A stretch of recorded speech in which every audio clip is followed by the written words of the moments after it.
Hello dear students. So last video में हम लोग कर रहे थे एक्सरसाइज 9.1। वहां पर हमने जो क्वेश्चंस किए थे वो सिंपल इंटरेस्ट पर बेस्ड थे।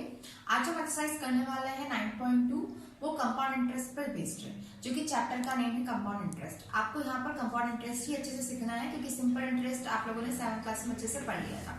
So what is the compound interest? Compound interest क्या होता है?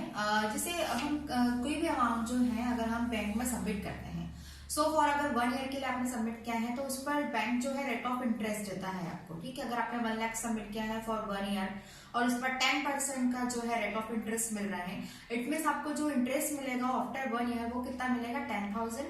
और 1 लाख प्लस 10,000 कितना हो जाएगा? 1,10,000। तो आपका टोटल अमाउंट कितना हो जाएगा after the 1 year according to 10%?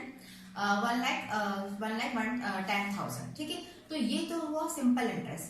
अब फर्दर अगर आपको क्या करना है कि 1 ईयर के बाद में आपको पैसे नहीं चाहिए, आपको फर्दर उसको क्या करना है? सबमिट करना है वापस। उसको क्या करना है? रखना ही है, बैंक में निकालना नहीं है आपको पैसे। तो क्या होता है कि बैंक अगर कंपाउंड इंटरेस्ट भी दे सकता है, तो कंपाउंड इंटरेस्ट इसमें कि जो 1 लाख आपने रखे थे उस पर अब इंटरेस्ट नहीं लगेगा। अब इंटरेस्ट किस पर लगेगा? 1,01,000 10,000 पर। ठीक है, अमाउंट में इंटरेस्ट लगता है। कंपाउंड इंटरेस्ट में जो इंटरेस्ट लगता है नेक्स्ट ईयर के लिए वो किस में लगता है? अमाउंट में। ठीक है, प्रिंसिपल पर इंटरेस्ट नहीं लगता है, किस पर लगता है? अमाउंट पे। तो अमाउंट में अगर इंटरेस्ट लगता है तो वो जो है इंटरेस्ट जो है आपका काफी बढ़ता जाता है। ठीक है, अगर आपने सेकंड ईयर के लिए वापस जो है 1 लाख रुपीज जो है अगेन सबमिट किए, तो आपके पास में भी टोटल अमाउंट कितना हुआ था? 1,10,000। ठीक है, 1 ईयर के बाद में आपके पास में अमाउंट कितना था? टोटल अमाउंट 1,10,000 था। अब आपने सेकंड ईयर के लिए वापस उसको रखा, तो जो कंपाउंड इंटरेस्ट मिलेगा वो आपको किस पर मिलेगा? 1 लाख पर नहीं मिलेगा, वो आपको मिलेगा 1,10,000 पर। ठीक है, इस पर इंटरेस्ट लगेगा। तो नेक्स्ट ईयर मतलब 2 साल के बाद में आफ्टर 2 इयर्स कितना आपका हो जाएगा? 1,20,000। ठीक है, तो इस टाइप से जो इंटरेस्ट है यहाँ पर अगर हम केवल 1 लाख पर अगर इंटरेस्ट लगता है, ठीक है, तो आफ्टर 1 ईयर कितना होगा? 1,10,000। आफ्टर सेकंड ईयर कितना होगा? 1,20,000। लेकिन अगर हम कंपाउंड इंटरेस्ट की बात करें तो कंपाउंड इंटरेस्ट में भी इंटरेस्ट जो है 1 लाख पर नहीं लगेगा, और किस पर लगेगा? जो टोटल अमाउंट आपका हुआ है आफ्टर द फर्स्ट ईयर उस पर इंटरेस्ट लगना जो है स्टार्ट होता है। तो फिर यहाँ पर आपको 20,000 ना मिलकर के 20,000 से ज्यादा मिलेंगे। तो कंपाउंड इंटरेस्ट फॉर्म जैसे सिंपल इंटरेस्ट फाइंड आउट करने का फॉर्मूला है principal into rate into time upon में 100, वैसे ही कंपाउंड इंटरेस्ट फाइंड करने का फॉर्मूला है। तो कंपाउंड इंटरेस्ट क्या होता है कि जो आपका अमाउंट है प्लस सिंपल इंटरेस्ट है, उन दोनों को मिलाकर जो है कंपाउंड इंटरेस्ट को काउंट करते हैं। तो कंपाउंड इंटरेस्ट का फॉर्मूला होता है P1 प्लस R अपॉन 100, और यहाँ पर पावर में आता है n।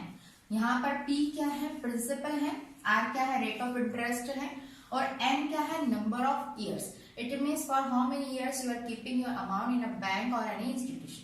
ठीक है, तो यहाँ पर n क्या है? टाइम है, रेट आपको जो भी प्रोवाइड किया है वो है, प्रिंसिपल जो आप पैसा जमा कर रहे हैं। तो ये कंपाउंड इंटरेस्ट का फॉर्मूला है। ये फॉर्मूला डिराइव किया हुआ है, डायरेक्टली इसको नहीं लिखा हुआ है, तो इसका डेरिवेशन जो है सिंपल इंटरेस्ट से ही निकाला है। सो अब यहाँ पर हम एक्सरसाइज नंबर 9.2 स्टार्ट करते हैं। वहां पर कंपाउंड इंटरेस्ट पर जो बेस्ट क्वेश्चन है वो अब हम सॉल्व करेंगे।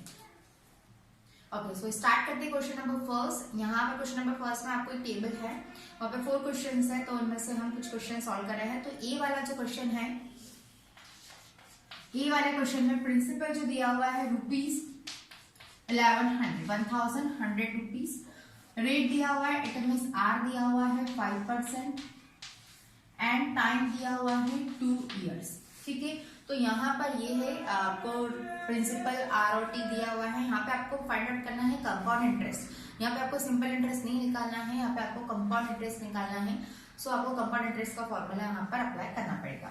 सो कंपाउंड इंटरेस्ट का जो फॉर्मूला है वो है P ब्रैकेट में 1 प्लस R अपॉन 100 और इसकी होल पावर, इन दोनों की होल पावर में क्या आता है? n आता है। n it means time. अब यहाँ पर t भी लिख सकते हैं या यहाँ पर n भी लिख सकते हैं। तो अगर n लिखा हुआ है तो भी जो नंबर ऑफ ईयर्स है वही, अगर t लिखा है तब भी नंबर ऑफ ईयर्स है। तो यहाँ पर अब हम क्या करेंगे? वैल्यू पुट करेंगे, क्योंकि आपको कंपाउंड इंटरेस्ट निकालना है। तो प्रिंसिपल की वैल्यू है 1,100, रेट दिया हुआ है 5 अपॉन में 100, और n दिया हुआ है 2। ठीक है, इस तरीके से लिखा हमने। अब इसको सॉल्व करेंगे आगे। देखिए अब यहाँ पर इसके अपॉन में कुछ नहीं है तो हम क्या ऐड करेंगे, यहाँ पर 1 ऐड करेंगे। 100 का एलसीएम कितना होगा, 100 होगा। ठीक है, 100 को 1 से मल्टीप्लाई करेंगे, 1 को 5 से क्रॉस मल्टीप्लीकेशन करना है यहाँ पर आपको। ये मैं आपको वन टाइम बताऊंगी, नेक्स्ट टाइम मैं जब मैं दूसरा क्वेश्चन करवाऊंगी तो मैं ये वाली स्टेप नहीं आपको समझाऊंगी, आपको डायरेक्टली करना है। डायरेक्टली कैसे करना है देखिए, यहाँ पर 100 प्लस 5 कितना होगा, 105 divided by 100 and whole power 2। देखिए तो यहाँ पे कैसे करना है, हमेशा आपको यहाँ पर क्या होगा 5, 6, 7, 10 कुछ भी दिया होगा। ठीक है, तो 100 हमेशा ही देगा क्योंकि फॉर्मूले में 100 है। तो 100 को ऊपर वाले नंबर से क्या करना है, प्लस करना है। तो 100 प्लस 5 कितना हो जाएगा, 105 और डिवाइड में 100 जो है वो तो रहेगा क्योंकि हम यहाँ पर एलसीएम लेते हैं। तो ये स्टेप मैं नेक्स्ट टाइम से आपको जब करवा के डायरेक्टली ये स्टेप बताऊंगी। तो आप कैसे आया है ये वाली स्टेप से आपको ध्यान रखना है। देखिए अब यहाँ पर 105 डिवाइडेड बाय 100 और यहाँ पर कितनी पावर है, 2 पावर है। इट मीन्स आपको इसको 2 टाइम्स लिखना है।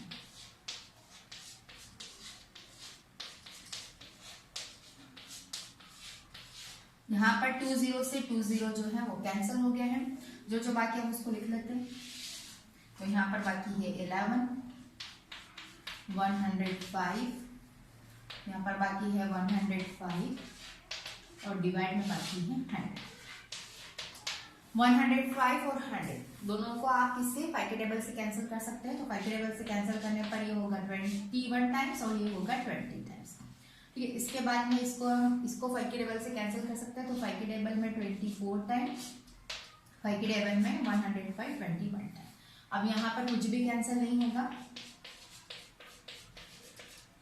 डिवाइड में 4। 21 का मल्टीप्लाई आप किस में करेंगे, 21 में करेंगे। और जो भी आंसर आएगा उसका मल्टीप्लाई आप किस में करेंगे, 11 में। तो 21 का मल्टीप्लाई 21 में करने पर आ जाता है आंसर 441 और डिवाइड में होगा 4। 441 का मल्टीप्लाई किस में करना है आपको, 11 में।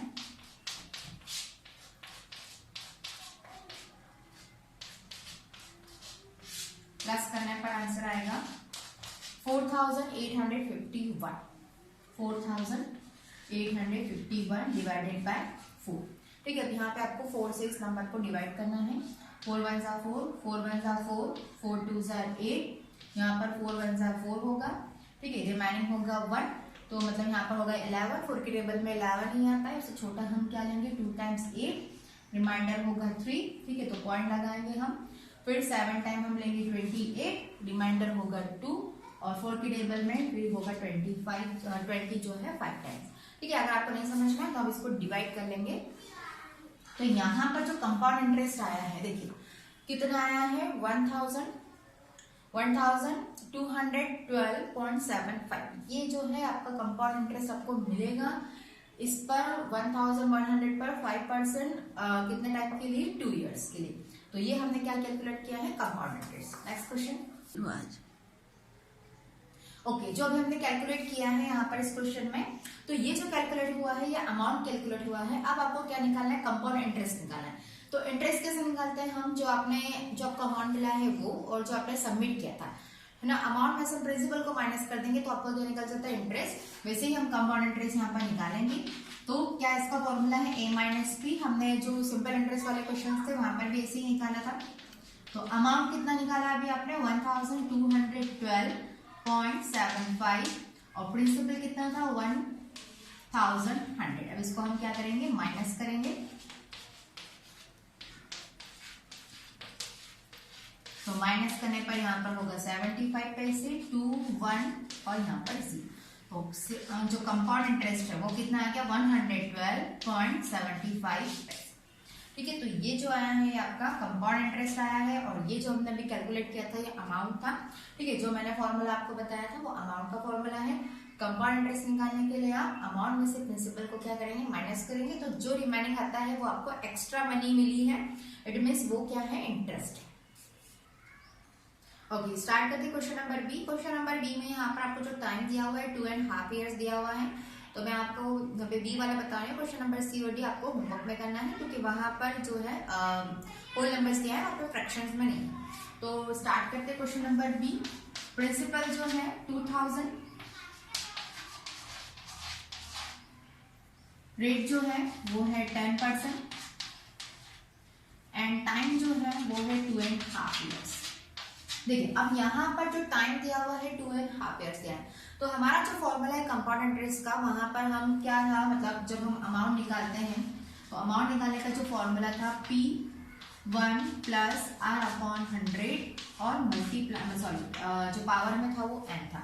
ठीक है, अगर यहाँ पर पावर में हम 2.5 को लिखते हैं तो उसको सॉल्व कैसे करेंगे हम, तो यहाँ पर जो पावर अगर फ्रैक्शन में है तो वो हम उसको सॉल्व नहीं कर सकते हैं। ठीक है, तो यहाँ पर हम क्या करेंगे, 2 जो है 2 इयर्स जो है उसको हम कैसे कैलकुलेट करेंगे, कंपाउंडेड कैलकुलेट करेंगे, और जो हाफ ईयर है उसको हम सिंपल इंटरेस्ट के फॉर्मूले से क्या करेंगे, कैलकुलेट करेंगे। ठीक है, जो स्टार्टिंग के 2 इयर्स है वहां पे कंपाउंड इंटरेस्ट मिलेगा, लेकिन अगर हाफ ईयर वहां पे ऐड होता है तो हाफ ईयर का कंपाउंड इंटरेस्ट नहीं मिलता, हाफ ईयर का जो है वो सिंपल इंटरेस्ट के अकॉर्डिंग जो है इंटरेस्ट मिलता है। ठीक है, तो यहाँ पर सबसे पहले हम जो है 2 इयर्स, ओनली 2 इयर्स जो है उसका हम कैलकुलेट कर लेते हैं, क्योंकि उसका जो है कंपाउंड इंटरेस्ट कितना मिलेगा।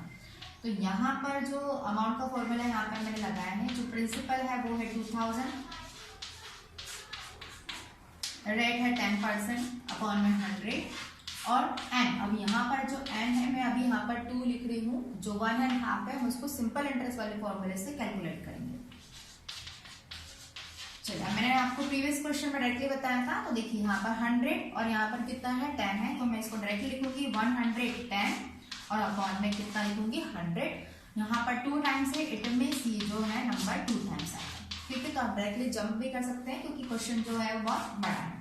2 0 से 2 0 कैंसिल हो गया, 1 0 से 1 0 कैंसिल हो गया, इस 0 से इस 0 जो है कैंसिल हो गया, तो बचा क्या है 2 बाकी है, 11 बाकी है और 110 बाकी है। ठीक है, अब 2 का मल्टीप्लाई हम किसमें करेंगे, 11 में, तो 22 मल्टीप्लाइड बाय 110, 11 का मल्टीप्लाई हम 22 में करेंगे,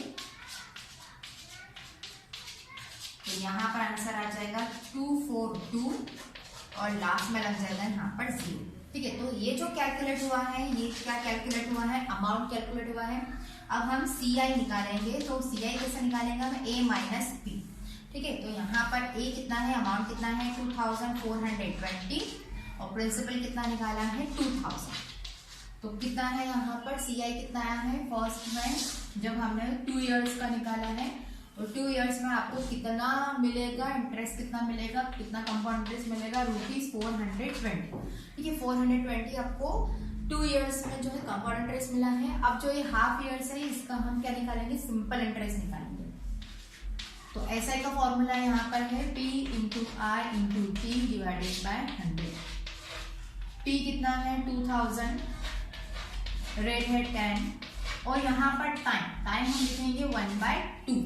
ठीक है, यहाँ पर हम टाइम के लिखेंगे 1/2 हाफ और यहाँ पर हमें अपॉन में 100, 00 से 00 कैंसिल, 2 1 2, 2 10 कितना होगा यहाँ पर 20, 10 इंटू 10 और डिवाइड में कुछ भी नहीं है, तो 10 का मल्टीप्लाई 10 में करेंगे तो कितना हो जाएगा 100। अब देखिए यहाँ पर जो सिंपल इंटरेस्ट निकला है हाफ ईयर के लिए वो कितना है 100 है। ठीक है, कंपाउंड इंटरेस्ट कितना था 420 था, तो टोटल जो इंटरेस्ट है, टोटल इंटरेस्ट हम कैसे निकालेंगे, CI प्लस SI। तो CI कितना निकाला हमने 420 और SI कितना निकाला हमने 100। इट मींस टोटल जो है 2.5 इयर्स के बाद में जो टोटल इंटरेस्ट मिलेगा ₹2000 पर, वो कितना मिलेगा 520 रुपीज। ठीक है, तो जब भी आपको टाइम जो है अगर फ्रैक्शन में दिया हो, मिक्स्ड फ्रैक्शन में दिया हो, तो आपको इस तरीके से सॉल्व करना है। जो होल नंबर है उसको तो आप कंपाउंडेड जो है कैलकुलेट करेंगे, लेकिन जो हाफ है उसको आप सिंपल इंटरेस्ट से कैलकुलेट करेंगे। ओके, सो आपको होमवर्क में question number C and D करना है। इसके जो नेक्स्ट क्वेश्चन है वो नेक्स्ट वीडियो में करवाऊंगी।